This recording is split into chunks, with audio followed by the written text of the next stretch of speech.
NEO, yes. My friend Morpheus is in the Pentagon. Hold on. It's a VoIP program. Morpheus, it's not in London. No, it's in Paris, yeah. I need to download the French language. I'm running out of time, Morpheus. Give me something. The national anthem? Are you crazy? All right, I'll take it. Got it. Thanks. Bye. Whew. Bonjour, je suis un Américain. Allons enfants de la patrie, le jour du gloire est arrivé.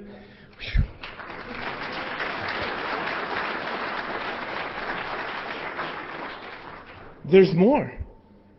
Contre nous de la tyrannie. Okay, thank you all for coming. I really appreciate the opportunity. I will try to speak American as slowly as I can, but I'm learning French right now. It's pretty cool. That was a strong hit from America. Wow, great language. So today we will aux armes citoyens, we will former a hacker bataillon. We will marchons and marchons together. I need some water for this too, but not on my laptop. Okay. Who would like to start early and leave early? Raise your hand. You do speak American. I knew it. Well, thank you all for coming. Today we will be talking about vulnerability management. Wow. Okay. I'm a little nervous because I'm still downloading all of this French language while I'm speaking American. It's difficult. Anyway, we're going to learn about CVEs. Just to make sure you're at the right session, we're going to learn about CVEs. Over 95% of successful exploits are a result of going after a CVE. And I'm going to tell you a little bit about who I am, and then I'll ask you some questions. For now in English, but if I can connect again, I'll ask you in French. We'll see. So, any CISSPs in the room? CISSPs. Okay, good. Any hackers? How do you say hat? White hats? Black hats. Okay, good. Good group. I'm on the board of the National Information Security Group. I write cover stories for Hacking Magazine, and I've done a little bit to help out the U.S. government in securing the networks there. I know. What a great job. I know. Okay. I have a company that I founded that does network security. We're receiving a lot of awards, but I don't want to advertise my company too much. So let's talk about today's session. We're going to first focus on a little bit about cyber crime, cyber war, and then discuss how this all happens by exploiting CVEs. So you know that the traditional criminal has a certain technique they use. The hacker, of course, can pretty much mirror or do what traditional criminals did in a different way. So cybercrime and traditional physical crime with a real burglar, there's not much of a difference except that the burglar used physical means and the cyber criminal uses bits and bytes. So, again, it is a purely digital paradigm. We're going to start off slow, but it'll get better and better, I hope. Tom, are these your slides? Where did he go? Are these Verizon slides? This doesn't look like mine. Okay. I'm just kidding. What is cyber war? Does anyone know about Stuxnet? Raise your hand if you've heard about Stuxnet. Okay. How about STARS? The follow-up to Stuxnet. Did you hear about STARS? STARS was very similar, and it attacked the nuclear facility in Iran a second time. Are there any people from Germany in the room? Any people from Siemens? Okay, good. I can tell you all about Siemens.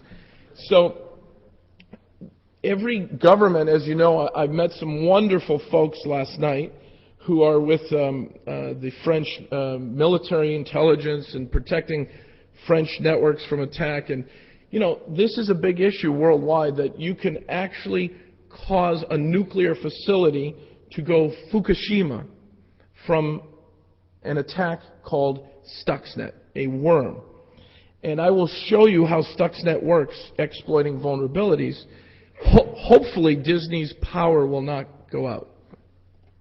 So trust me, you're going to love this presentation. You're going to love it. I brought you all a gift. Actually, some of you will get the best gift of all. You get a copy of the presentation if you like it. If you don't like it, I'm sorry. But you'll get that. And you're also, for some of you who can answer my difficult questions, you'll get a gift. A really, really fancy gift. It's worth about 200 euros or $1 million US. I'll show you in a minute. So most of the attacks happen behind the firewall, as you probably know. Today, or tomorrow morning, you're going to be going after capturing the flag, the crown jewels, hiding behind the firewall. Most exploits occur that way, so let's look at the cyber criminals. There's folks looking outward, facing outward, and the moat and the drawbridge is really IDS, IPS, and firewall. But the new generation of hackers are parachuting in with helicopters and night goggles out of the vision of the guards. So this is really what we face today. Stay awake if you can. I know it's late, but stay sharp, stay focused. 10 of you will get copies of a year of Hacking Magazine on a USB stick from me after I finish speaking. So stay focused, if you like the magazine. It has two big sections, attack and defense. I usually do the cover story and the defense section. I'm more of a white hat than a black hat. Okay, you all know this, so let me go back and ask a question for a prize. Can anyone here raise their hand and tell me what is a CVE? Anyone? Just one person raise, if you know. This gentleman in the front. He's so good. There's our first prize winner. Common vulnerabilities and exposures. Usually people say in other countries, like the one at Hack in London, they said common vulnerability and exploit the first time. They were wrong, but it was an interesting definition. Common vulnerabilities and exposures. Come up at the end and I'll give you the magazine and some other gifts, a little bit of malware on the USB stick. So we all know that you can crack wireless. My next question for a prize, does anyone know what the largest breach in history across the world? The largest breach in history. What company was breached? Okay, wait. How many credit card records with Sony?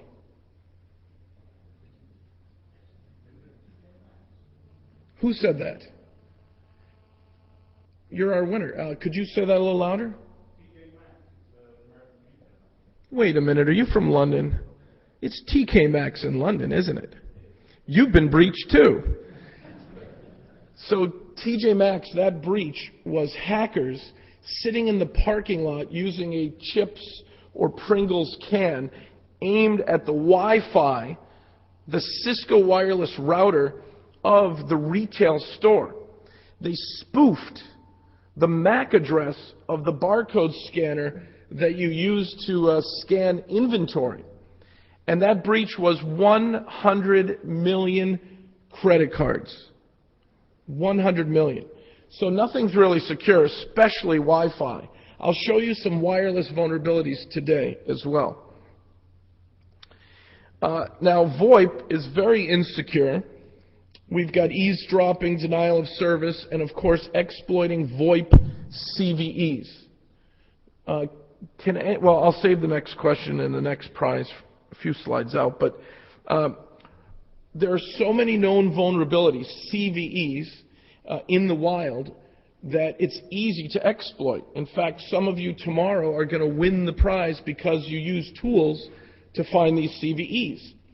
So here's one. It kind of sounds gross. I wrote an article on it in Hacking Magazine. You can't get to the URL anymore. They want 15 euros or something crazy. But I have copies for the winners. So I'll tell you more about that really weird way to break into VoIP. Confidentiality and privacy exploitation is very big. Integrity and availability. So anyone in the room here from the CIA? Where's my friend from the CIA? Does anyone know what CIA stands for? Raise your hand. Well, you already won. Go ahead. Are we at a security show? I have another winner. I was hoping that he was going to say something else. Does anyone else, can you think of other usage of the 3 letters CIA? Very good. Very good. Confidentiality, availability, and integrity. It sounds a lot nicer than Central Intelligence Agency, but it's the same issue. If you don't have those 3 things, somebody is going to get the information. So confidentiality breaches and VoIP phones are pretty easy to do. Integrity breaches, availability, and denial of service. Okay, how many winners do I have? 1, 2, 3. I have 3 of you already? I've got 7 more to go. Okay. So again, with all these ways to break in, it's pretty serious. Here are 3 CVEs, 3 vulnerabilities in VoIP. Write down this URL if you've never visited this website, cve.miter.org. I would write it down and pay it a visit. So anyone running a Avaya or Alcatel, phones that connect to Washington, VoIP phones, Cisco VoIP phones, they all are exploitable. Okay, if you just had lunch, I apologize. I'm sorry to show this slide. I really feel bad. But this is one easy way to eavesdrop on phone conversations. It's called vomit. Now, ladies, block your ears, the ladies in the room, but first you take a dump file, and then you run the dump through the vomit. When you take the dump and you run it through the vomit, you get a WAV file of people's conversations that took place earlier that day. Imagine you're at work and you're TCP dumping or wire sharking all of this traffic to your portable hard drive, and then you take it home and you run all that big data file, the dump, through the vomit tool, and you can hear what your friends were saying about you during working hours, but you can listen to it at home later that night. So that's just one of the many exploits that go after a hole or a vulnerability in Cisco's VoIP phones. So, are we secure? No. And that's why we're all here today. I argue that antivirus is dead. Are there any antivirus vendors in the room? Good. I'm going to show you live some statistics on viruses towards the end. But what's happened is there are 11 to 15 million MD5 hashes in the database of, oh, there's an antivirus vendor here. Symantec. No? Bulldog from England? Avira? Poland? France? So, look at all the viruses that are out there. Check out this website, anti-malware-test.com. If you've got a database of 15 million signatures, but there are 35 million pieces of malware in the world, you don't have enough to stop them. So then you create something you might call HIPS. Anyone here tell us what HIPS means? No Shakira jokes. HIPS? H-I-P-S. Who wants to raise their hand and win a prize? You in the back. That sounds great. Okay, host-based intrusion prevention system, or host intrusion prevention. HIPS uses heuristics to watch processes in memory, right? And it also uses signatures, and if you combine them together, you might stop more malware, but you won't ever stop it all. Check out this website. Write this one down. Oh, there's my one. Privacyrights.org, write that down. 516 million records breached.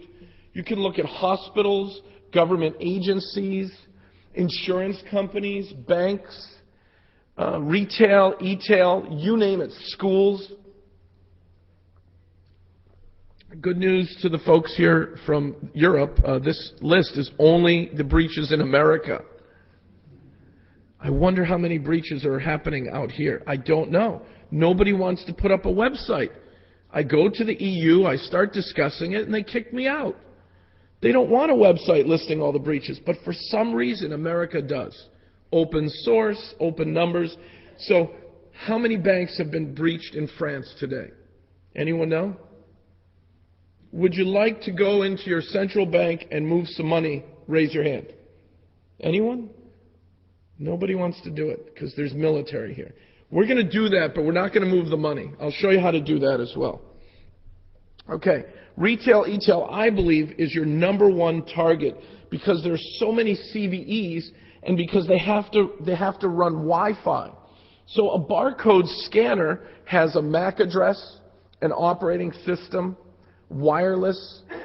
If you can spoof the MAC, spoof the IP, become the barcode scanner on your VM session running Windows CE just to fake out everyone, you are now in the corporate retail network.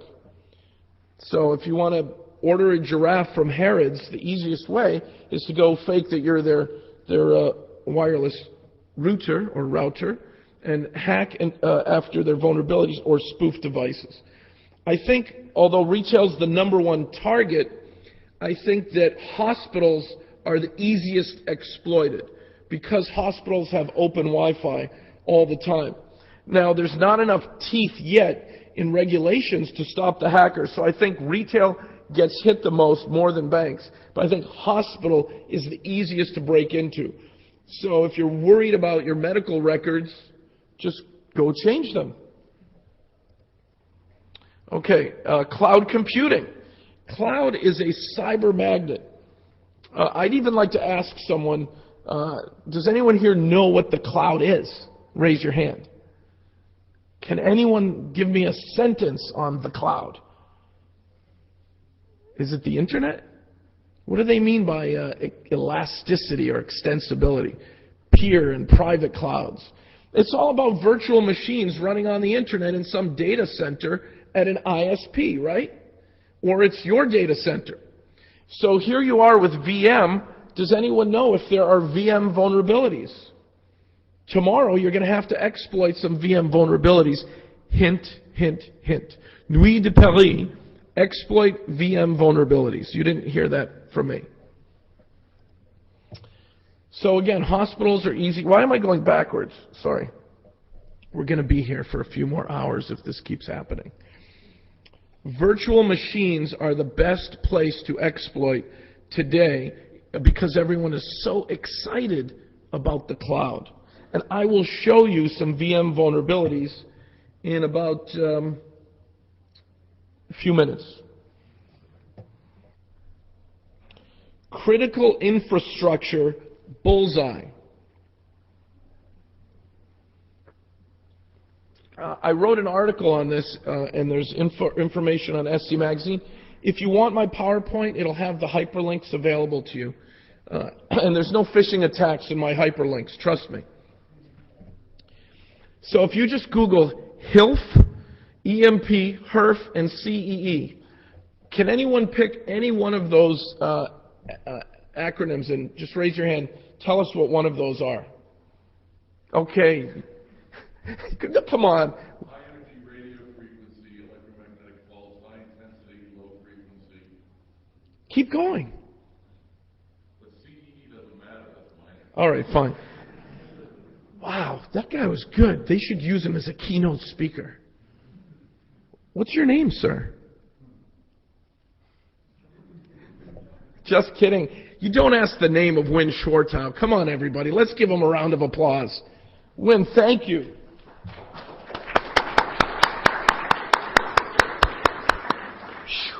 I didn't know what those were until Win showed up. I really didn't know. Okay, So everything is a target. VoIP, BlackBerries, critical infrastructure, railroad, airlines, we're all targets because we all have a TCP/IP device somewhere on our network. We have a network. How do you keep these devices off your corporate network? What if there's a rogue wireless and you're not aware of it? Do you have employees who actually bring in these devices? So the big issue I see in all these are the vulnerabilities in these devices which will be exploited, and we will see a new wave of malware coming to us over mobile and Wi-Fi, making it into our corporations and our government. BlackBerry device has 9 CVEs, more are coming. Android is on the Linux OS. You can install IP tables on your Droid if you want to. I could show you how. It's easy, but you have to rootkit your Droid. Most users click yes, install the app because the app sounds good. They don't know the app came from China or some other country. Anyone from China here today? You have the world's best hackers. Raise your hand. Ni hao ma. China? Anyone? Okay, good. All right. Moving along. So look at the growth of exploits. Here's another fun site, Virus Total, and we're going to go look at Virus Bulletin today. So what is malware? Viruses, Trojans, worms, rootkits, botnets, zombies, keyloggers, adware, spyware, all for cybercrime, but they all do one simple thing. They usually go after a common vulnerability and exposure. Let's go look. What are the real stats? VirusBTN.com. Could somebody here name their favorite antivirus program? Don't be shy. Come on. Someone? You'll get a prize. No, what's the antivirus you run on Linux? Here, let me show you this picture blown up. Let's try to hit this website.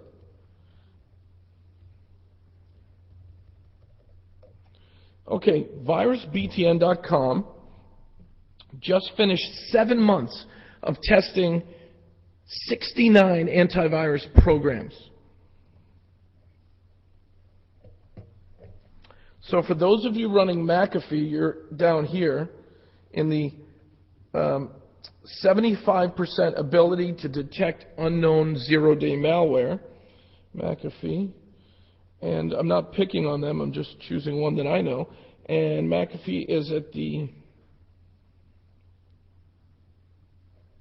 73 or 4% of known malware. Not good. That's 25% or so they're missing. Let's go higher up in the chart. eScan, Avast, Avira Pro. I run Avira Free. I recommend it for your homes. Avira Free is way up here. I did try Coranti, which is brand new. Coranti is in the top corner. Coranti uses almost 99% of your CPU all the time. Good news is you'll never get infected. The bad news is your computer becomes a brick. And it took me about an hour to uninstall it because it took me a half an hour to click the mouse. So check out this virus bulletin site when you get time. So the real root cause of all exploitation are these CVEs. Now, there might be 9 million malware MD5 hashes in your McAfee database. There may be 15 million in your Kaspersky database, but there's just too many holes, and really, it's the holes that we're after. Go after the holes. If I can take W32, 110,000 variants, 110,000 MD5 hashes of one kind of virus, one piece of malware. But there's one CVE that most of those W32s exploited, one hole. So if you can get rid of that one hole, you don't have to keep scanning and scrubbing and really not having a lot of fun on your computer. It's better to harden your systems and remove your vulnerabilities than it is to scan for viruses all day. Let's take a look at nvd.nist.gov, which is a great website. This is the National Vulnerability Database. Have any of you been to this site before? Wow, this is great. Okay. And you said you're not hackers. Okay. This is kind of the hacker's homepage. what you do is you go into the NVD, and I think we're running a Cisco wireless with WPA encryption for our conference here. Cisco wireless. And I couldn't tell if the key was, hack in Paris, capital or lowercase k. I was all confused. Then I tried a French keyboard. Wow. I kept hitting the www and the period, the point, nothing worked. You kept me out of this wireless pretty easily with the keyboard. Check this out. You go into the vulnerability search engine, and we can search for Cisco wireless. And let's do a search of the 46,813 CVEs to see if there's one vulnerability in Cisco wireless. Wait a minute, there's 76. Okay, 76. Now what you want to look for is the CVSS, which stands, does anyone know what CVSS stands for? I think I have more prizes. Anyone? CVSS. Oops, this gentleman back there. Very good. Okay, another winner. So CVSS, Common Vulnerability Scoring System. If the score is a 7 or higher, up to 10, you've got in remotely. You can get in remotely. If the scoring number is 5 or low, it might be a little more challenging. So I don't care about a 5. The lazy hackers go for the 9s and the 10s. Here's one that was discovered in, last year, not too long ago, and it's a 9. Possibly obtaining administrative privileges. That's good, but I wanted to see definitely obtaining administrative privileges. So we scroll through and we continue to look for more. So I didn't know you could SQL inject a Cisco wireless controller. That's pretty cool. And really, this is my first time visiting this page today because I didn't know what I was going to find. It's always fun to be surprised. SQL injection in Cisco. Never thought of that. Any good SQL hackers? Anyone? Yeah? Okay. After, come see me. We want to get into the Disney Wi-Fi. They happen to be running Cisco Wireless version 6.0x, but anyway. Moving along. So go into the National Vulnerability Database, check it out. You can search for anything. Is there another kind of piece of hardware or another application that you'd want to look for? Would anyone want to raise their hand and just name something they use? A firewall, an operating system? Anyone? Sidewinder. Oh, they have no CVEs. Troublemaker. They also got acquired by McAfee. Go ahead, sir. FreeBSD. I've never searched for that.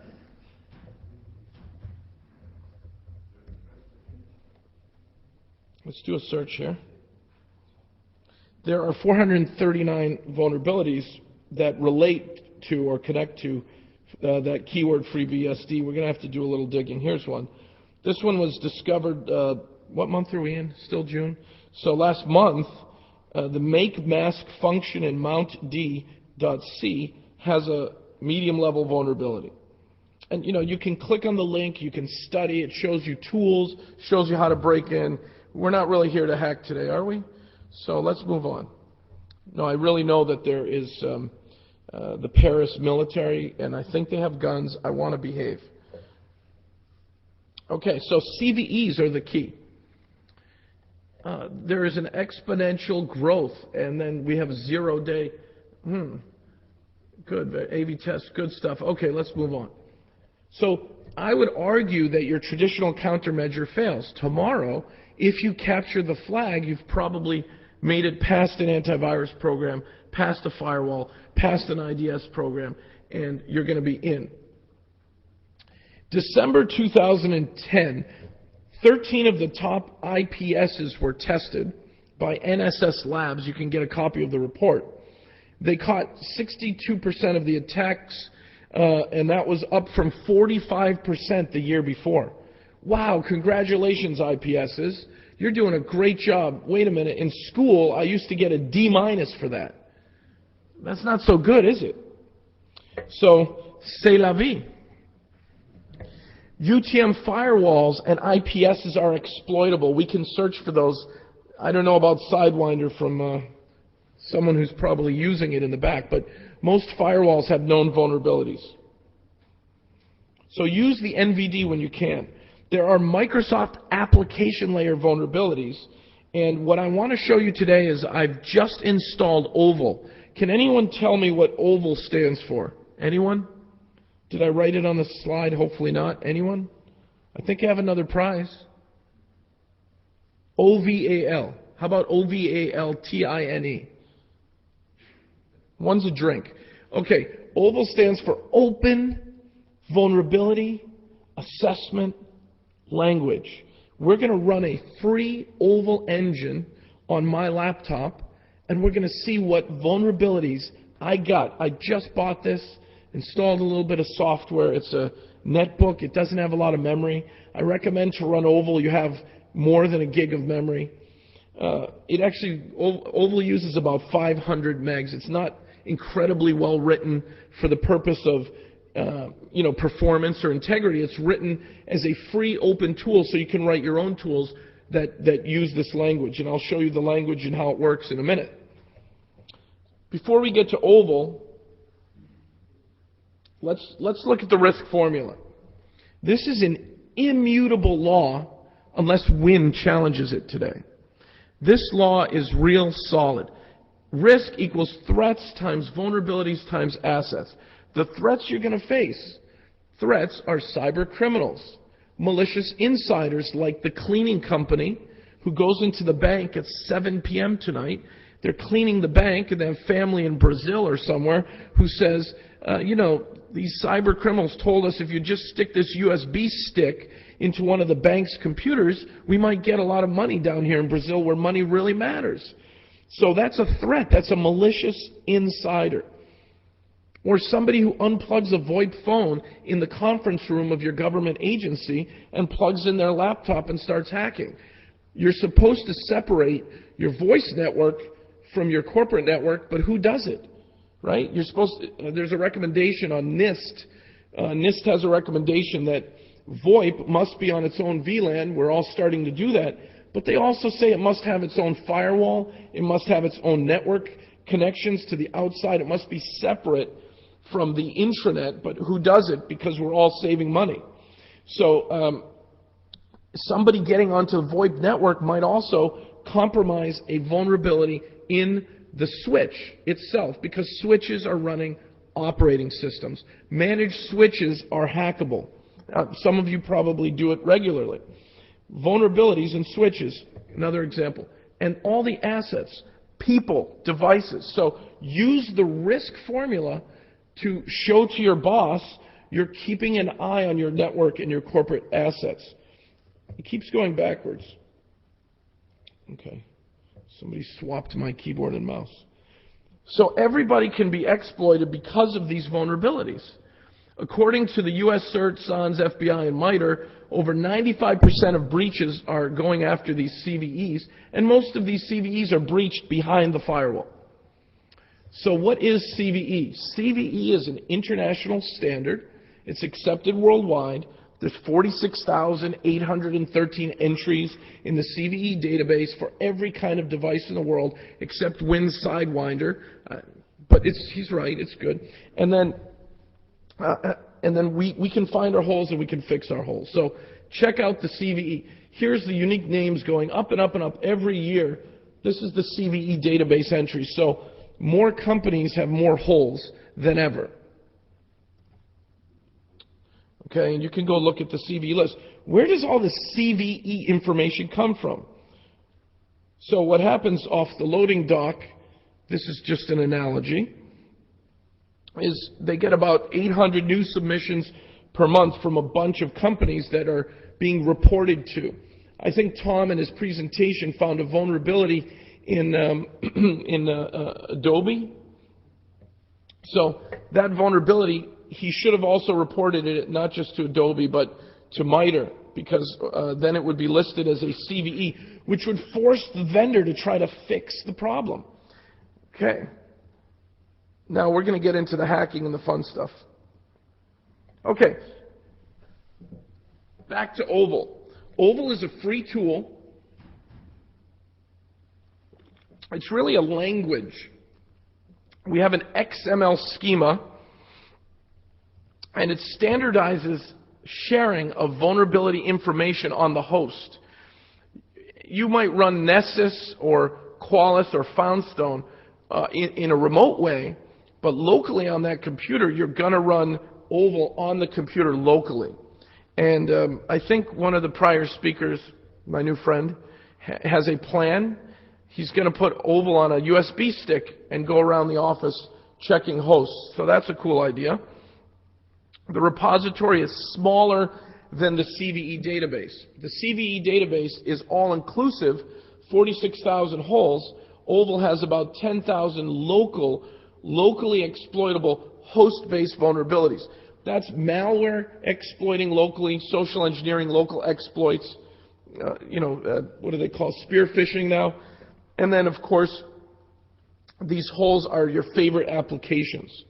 We're going to see that I actually have holes on my laptop, and some of you will probably be hacking it later today. That's why it's new, and that's why I'm wiping the hard drive after the show. This is the Oval schema, and it's very simple. You get the definition and the information. This would be a sample piece of information. I've got the Windows family, but you can run Oval against Linux, FreeBSD, Solaris, Novell NetWare. Oval has schemas for everything. Here's a website to write down. Write this one down, makingsecuritymeasurable.miter.org. This covers the CVE program, the Oval program, and other programs. So this says, hey, there are holes in software. There's malware that nobody wants to agree upon a name. There are vulnerabilities that nobody wants to agree upon how to fix. MITRE has taken ownership of that for the whole world, and it's a great website. Now, the next scanner that I'd recommend is called OpenVAS. Raise your hand if you've used OpenVAS. This is great. Okay. So OpenVAS is updated daily, and it's kind of a replacement for Nessus. What happened was Renaud de Raison took Nessus off the GPL, and then these folks said, hold on a minute. Why is Nessus closed? Let's keep writing vulnerability tests and give them out for free. So OpenVAS is updated daily from some of us all around the world, and it's free. This would be where you're going to do a remote scan, not a local scan. So a local scan is Oval on your local host, agent-based or host-based, and OpenVAS is a network scan remotely. Okay, now we're going to do some playing, and then we'll even end the session a little early. I know you guys have been very patient with me, and you're probably all tired. I'm losing my voice because my time zone lag, jet lag difference. But I'm going to take you through some things. I'm going to show you my favorite tools to secure computers. And you may like these tools. Okay. So let's go look at a French bank.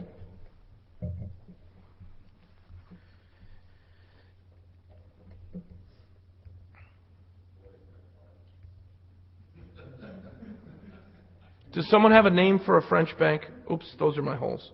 Skip that. I just went to Google and I think I typed in, I don't know, French banks. So easy. Is there one that you want me to go after today?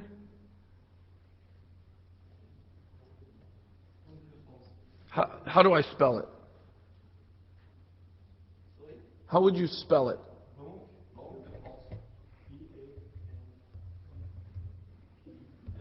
Is QUE? I did have a brain dump earlier. You saw that. Banque de France? Like that? No, bad.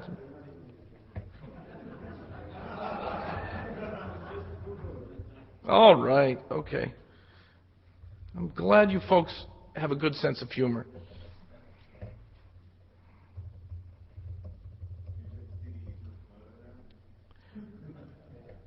No known CVs yet. This one? Okay, let's go check them out. Raise your hand if you are in the military or the government and you plan on arresting me after the session. Oh, crap. Social engineering, I knew it. He's really with the bank. So let's go to this site, netcraft.com. Anyone here use Netcraft? Wow, I'm at the right place. So, Banque de France, grab it, copy it, put it into Netcraft, fingerprint this website, fingerprint, okay. So, Netcraft surveys the entire internet and fingerprints every website to see what they're running. Wow, I love it.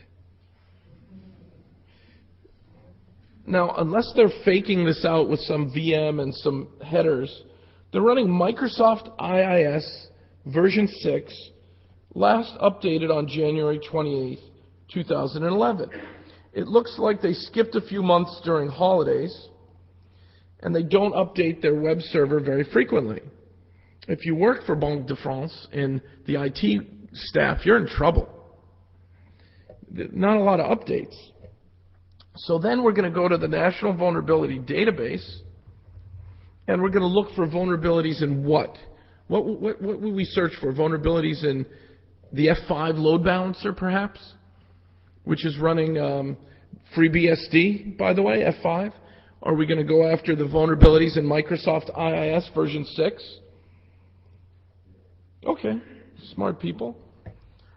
IIS 6. Let's see what we got. I know, right when I get to the end of this and someone says, wow, that was amazing, Wynn's going to say, but they're running a Sidewinder too. So IIS 6 has 37 known vulnerabilities. There's SQL injection flaws. There's buffer overflows. This one was discovered not too long ago. It's a level 9. It looks pretty good. I think I want to go after the buffer overflow. And I know you guys are very good at what you do, so you'll probably help me write the exploit during dinner tonight, but I'm going to be lazy. I'm going to go to Google.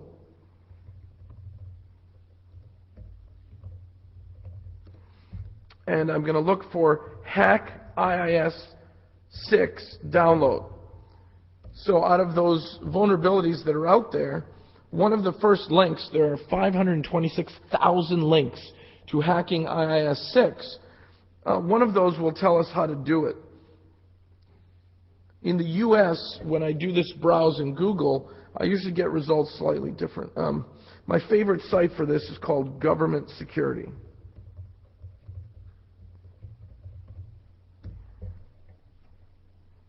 So this is an old one, but they'll explain how to hack IIS 6. We will download an exploit today, and we'll test it on this site, because one of you works for the bank and gave me permission. Who's the one who raised his hand? He works for the bank. What's your name? I need your full name and address. Well, I have witnesses. We have cameras. You're giving me permission to hack them, right? You too? Are you from France or from England? All right. Another British fellow giving out jokes today. So, seriously, we're not going to hack them. But all you have to do is find that one CVE to do it. Now, I don't have time to show you OpenVAS, so what I want to do is just show you Oval. I want to show you Oval.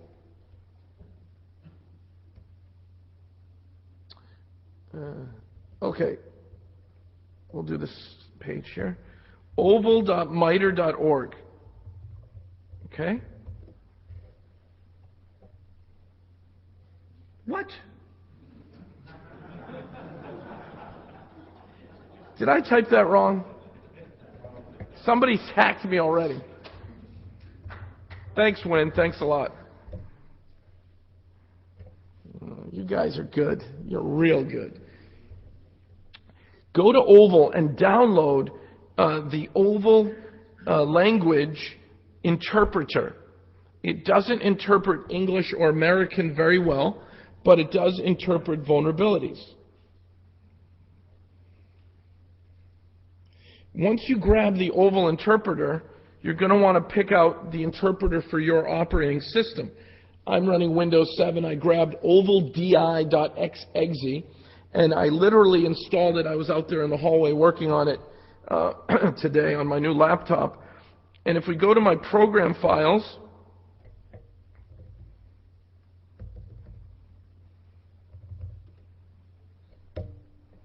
I've got a directory full of stuff from MITRE that's free, and it's the oval interpreter.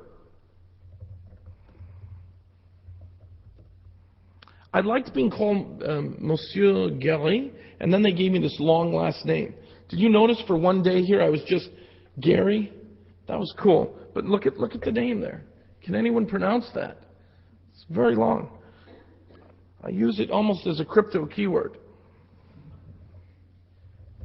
So we'll go to Program Files. We'll go to Oval.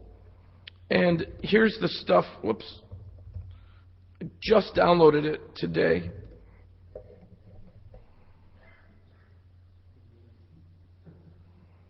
So you'll see these XSD files. You'll see a mess of stuff. What you'll want to do is you want to run ovaldi, and it's going to tell you all the proper commands. And you'll do -M if you don't want to do an MD5 hash. Okay? So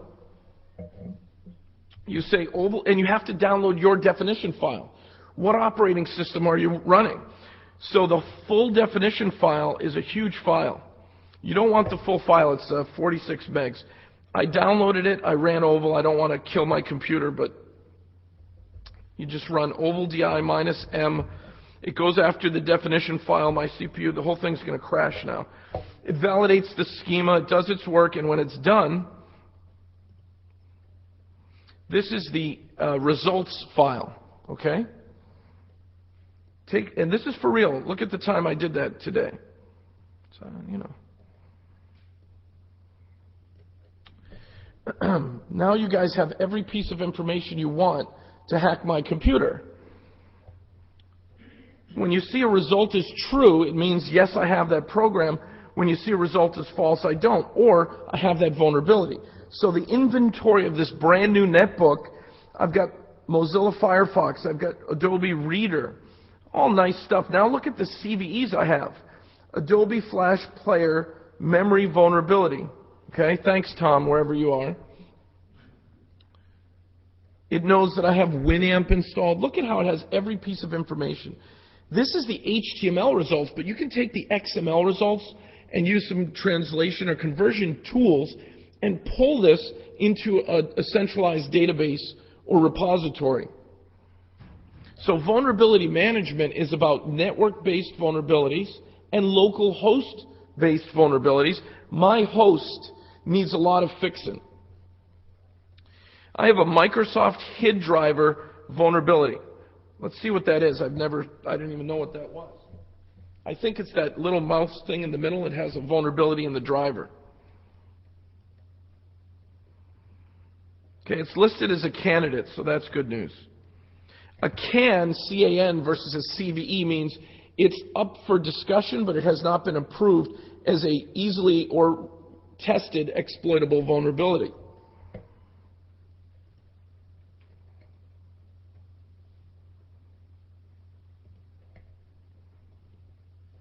Here's some of the other results on my computer. For those of you who want to hack me tonight just to get back at me for keeping you here so late. I've got Wireshark installed. Or do I? No, it says false, so I don't have it. That's good. See, I'm not a hacker. I have all these vulnerabilities in Adobe. You wouldn't find all these Adobe vulnerabilities in a remote scanner like OpenVAS. Does anyone know why you wouldn't find these using a remote scanner? Anyone? Je ne comprends pas. I don't know what he's saying. This guy's crazy. What's he saying? Come on, does anyone know why? Why won't I find these Adobe vulnerabilities with, let's say, Nessus? Anyone have an idea? Perfect, another prize winner. Do you like Hacking Magazine? This means yes in American. This is no. And I'm still giving you a copy of the magazine, and you get the special USB stick. Yeah. So check out Oval, run the interpreter, and on my computer it probably takes a while. You can see it's it's doing its business. When it's done, it will generate a results file, results.xml and results.html, and you're going to know everything you need to know about that server that's critical, about that laptop, about that desktop, etc. So that's a good tool. Now, if you don't have time to fix all these vulnerabilities, what do you guys recommend? I'd love to hear ideas. And then hopefully some of mine are good. Turn off the laptop? Shut down my laptop? Okay. Turn off everything and turn the computer. Okay, so I heard something about running WinFrame, Citrix WinFrame on my laptop. Any other ideas on dealing with these vulnerabilities? So vulnerability remediation takes time. You need to schedule it. You need to get at that machine. You need to fix the holes. The holes can be fixed in 3 ways. 1, patch management. Thank you, Microsoft, because you make about 20 more holes when I patch 3 holes. But patch management. The next thing you're going to do is what? Configuration management. Here's a vulnerability. My bigger laptop, I installed Microsoft Windows XP SP3. Sounds like a good version of Windows. I actually like it better than this clunker Windows 7. Windows XP SP3 installed 5 vulnerabilities on my laptop. It has an SMB protocol flaw so that you can get at my C drive. It reinstalled the administrator account with the administrator login credential administrator. It reinstalled the guest account with the guest login credential guest. And then it reinstalled and turned on remote help desk protocol. So you could get to my computer here in France, all the way over the pond to the US, log in through remote help desk, be an administrator, and fix all these holes for me. What are you waiting for? So that's the latest patch. So the latest patch actually opens holes that require configuration changes. I have to delete the administrator account. I don't want it. Delete the guest account. Get a fix for the SMB protocol and turn off remote help desk. So config changes, some hot fixes, deletion of accounts. That's true vulnerability management. Does that make sense? So it's not just patching. If people tell you I'm going to get BigFix or PatchLink or Lumention or any of these patch management programs or Windows SUS, why do you think it's WUS? WUS. How do you translate WUS to French? Yeah. So it's a WUS. I mean, it makes more holes. You got to be careful. So configuration, reconfiguring, these are the things you're going to need to do. Okay. Let's look at some other tools. If you don't want to share all your tools, I'll show you the tools I use so you can either say this guy's crazy or he's pretty good. So I use Netcraft to fingerprint websites. I use nvdnis.gov as my CVE search engine. I use MITRE, and I download Oval as my host-based vulnerability checking system for my local holes. I use OpenVAS, which is a network-facing CVE scanner, but I need to buy some time with HIPS, okay? So looking for HIPS, I'm going to show you 3 HIPS tools that I've tested on almost every version of Windows with the exception of Windows Millennium Edition. Okay? He thinks I'm joking. My parents, when are you going to upgrade us from Windows Me? No, don't worry, it's a great thing. You'll love it. It keeps going blue. What does this blue mean? I tell them, just reboot. You'll be fine. Okay, so we've done OpenVAS. You can go to their website. We've just done a little Oval. So this is your first line of defense. These are the tools that I love to use together. Has anyone heard of or tried Prevex? P-R-E-V-X. Anyone? One person. Prevex is an incredible, low CPU consuming HIPS engine. ThreatFire is a competitor to Prevex. Prevex is not free unless you time it right. You can get a 1-year license for free. So I'm going to tell you how to get that 1-year license. Don't go to Prevex.com. Go to Prevex.com/event. It won't say Hack in Paris, but they won't know the difference, will they? They're a security company. Whatever event is there, say, yes, I think I was at that event, I don't remember, and they'll give you a 1-year license of Prevex for free. Prevex is about $30 US dollars per seat license. I don't know, what's that, €1 at these rates? And then ThreatFire is always free. It's from PC Tools. ThreatFire is a pretty good HIPS engine. What I like about Prevex and ThreatFire as well as Wind Patrol, Prevex and ThreatFire are state-of-the-art. Wind Patrol's getting older now, but it's really cool. But Prevex and ThreatFire, either one, will run with any other antivirus program. So you've already got, McAfee or Kaspersky or Avira, and you're catching 75 to 92% of the malware. When you add Prevex on top of that, you hit 99.9%, including zero-day malware. I'm not kidding, because I've tested many samples of zero-day malware. So get yourself one of these add-ons on top of your existing system. Now, some of you are making fun of the Komodo firewall. Why is that? I need to know before I tell you it's a good thing. Anyone? It's free. It's a HIPS-based firewall. It has built-in sandboxing that blows away the Adobe exploitable system. Here I am. By the way, I was at the RSA show, the security show in California.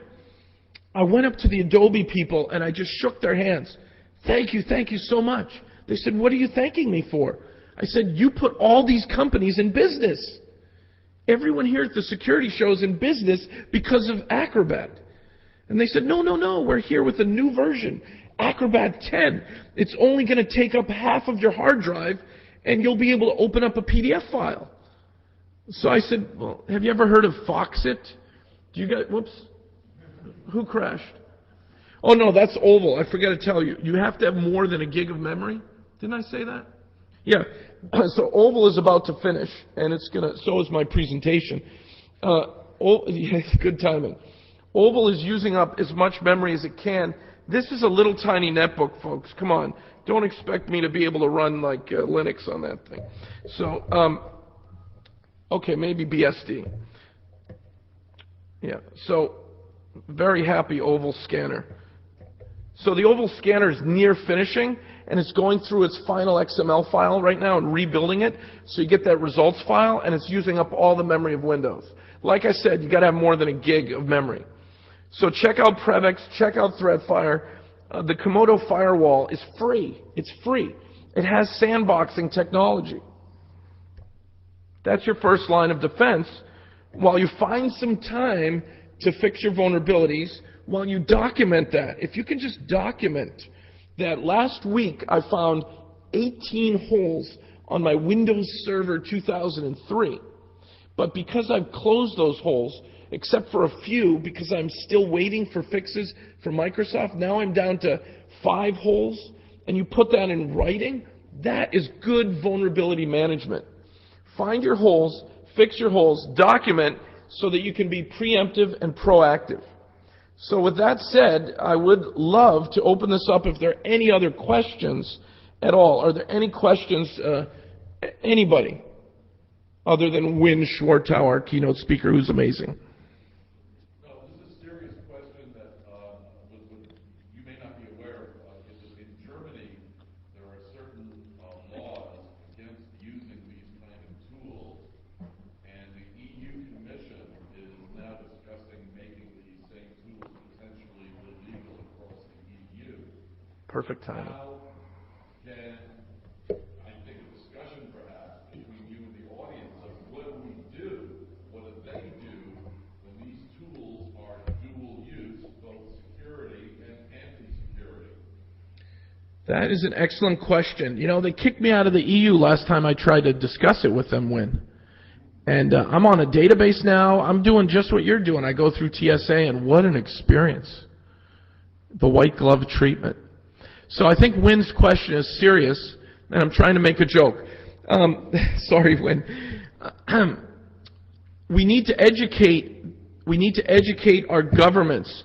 For example, I've gone to a central bank person who, in a federal agency in the U.S. and other countries and said, do you have a mandate or a memorandum or something about it's okay to do self-penetration tests, to use these things in a closed environment that you own the bank or you own the network? And in other countries, they have come out with memorandums, but it hasn't happened out of the EU yet. Well, there's nobody here from Germany anyway, but is anyone in France afraid that you're going to get in trouble for vulnerability scanning or pen testing your own network? Are you afraid? Raise your hand. Okay, 2 people.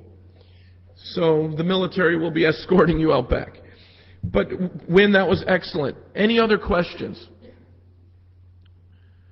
So I think we should always have these pen testing tools at our fingertips. Until we have time to remove our vulnerabilities, we need to get one more layer of defense on our wireless, on our wired, using HIPs, using the next generation of intrusion prevention, not the old IPSs that fail the NSS tests. Thank you all so much. I sincerely appreciate your time.